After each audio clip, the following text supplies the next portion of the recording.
સરકારી યોજના હેઠળ ફાળવવામાં આવેલા આવાસમાં ભાડે રહેતા લોકોનો તમામ ઝોનમાંથી રિપોર્ટ સ્ટેન્ડિંગમાં રજૂ કરવાનો આદેશ અપાયો। સુરત શહેરમાં પીએમ આવાસ અને મુખ્યમંત્રી આવાસ અંતર્ગત હજારો લોકોને આવાસ ફાળવવામાં આવ્યા છે। ઘણા વર્ષોથી ગરીબ અને મધ્યમ વર્ગના લોકોને આ આવાસ આપવામાં આવ્યા છે, પરંતુ ગેરકાયદેસર રીતે આ આવાસના માલિકો દ્વારા અન્ય કોઈકને ભાડેથી આપી દેવાની ફરિયાદો પણ સામે આવી રહી છે, જેને લઈને સ્ટેન્ડિંગ કમિટીના ચેરમેન દ્વારા જે વિસ્તારની અંદર આ યોજનાનો ગેરલાભ ઉઠાવી રહ્યા હોય તેની યાદી બનાવવાની સૂચના આપવામાં આવી છે। રાજ્ય સરકાર અને કેન્દ્ર સરકાર દ્વારા ગરીબ અને મધ્યમ વર્ગના લોકોને આવાસ મળી રહે તેના માટે કરોડો રૂપિયા ફાળવવામાં આવતા હોય છે અને નજીવી રકમમાં આવાસ લોકોને મળી રહે તેની વિવિધ યોજનાઓ છે, જે અંતર્ગત લોકોને આવાસ ફાળવી દેવામાં આવે છે, પરંતુ કેટલાક લોકો જરૂરિયાત વગરના હોવા છતાં પણ આવાસ એન કેન પ્રકારે મેળવી લેતા હોય છે અને તેઓ ભાડેથી આપી દેતા હોય છે। સ્થાયી સમિતિના ચેરમેનને આ બાબતે ફરિયાદ મળતા તેમણે તમામ ઝોનમાં ગેરકાયદેસર રીતે સરકારી આવાસોને ભાડેથી આપીને રૂપિયા કમાવાનો ધંધો બનાવી લીધા હોય તેવા લોકોને શોધી નીકાળવા માટે સૂચના આપી છે।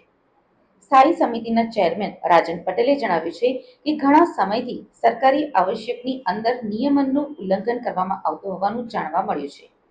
કેટલાક લોકોએ ફરિયાદ કરી હતી કે સરકારી આવાસો ફાળવવામાં આવ્યા હોય તે લોકો કરતા અન્ય લોકો ત્યાં રહી રહ્યા છે અને જેમને આવાસ ફાળવવામાં આવ્યા છે તેઓ તેમની પાસેથી ભાડું વસૂલી રહ્યા છે। આ ખૂબ જ ગંભીર બાબત કહેવાય, જેથી જે તે ઝોનના અધિકારીઓને તમામ આવાસોની તપાસ કરવા માટે સૂચના આપી દેવામાં આવી છે અને જે પણ નિયમનું ઉલ્લંઘન કરી રહ્યા છે તેની યાદી બનાવી તેમની સામે પગલાં લેવા માટેની અમે તૈયારી કરી રહ્યા છીએ। અવારનવાર સ્ટેન્ડિંગ કમિટીની બેઠકમાં આ રિપોર્ટ અધિકારીઓ દ્વારા રજૂ કરવામાં આવશે અને ત્યારબાદ અમે પગલાં લઈશું। અગાઉ જુલાઈ મહિનામાં એક મારા દ્વારા નોંધ બહાર પાડવામાં આવી હતી, કેમ કે મને જહાંગીરપુરા સુમન વંદન આવાસમાં લગભગ 70 જેટલા મકાનો ભાડોત રહેતા હોવાની માહિતી મળતા આખા શહેરમાં જેટલા પણ પ્રધાનમંત્રી આવાસો કે મુખ્યમંત્રી ગૃહ નિર્માણ હેઠળ જે પણ આવાસો બનેલા હતા તેમાં તમામમાં તપાસ માટેના આદેશો આપેલા હતા। 1 મહિનામાં તેનો રિપોર્ટ આપવાનો હતો, પણ તાજેતરમાં જે વરસાદની સ્થિતિ હતી તેને કારણે એ રિપોર્ટ આજ સુધી મળી શક્યો નથી।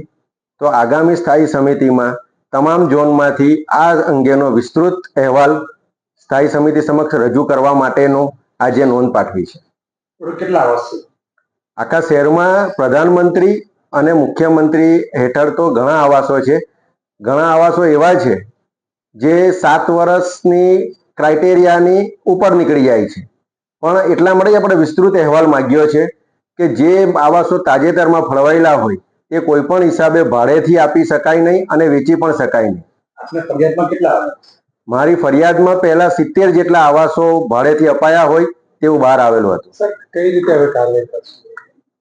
તમે આનો રિપોર્ટ આવવા દો એટલે આગળની કાર્યવાહી કરીશું, કારણ કે આ જે મકાનો છે તે છેવાડાના નાગરિકોને ઘર મળી શકે અને જેનું ઘર નથી તેને ઘરનું ઘર મળે તે માટે પ્રધાનમંત્રી મોદી સાહેબે આ આવાસ યોજના શરૂ કરી।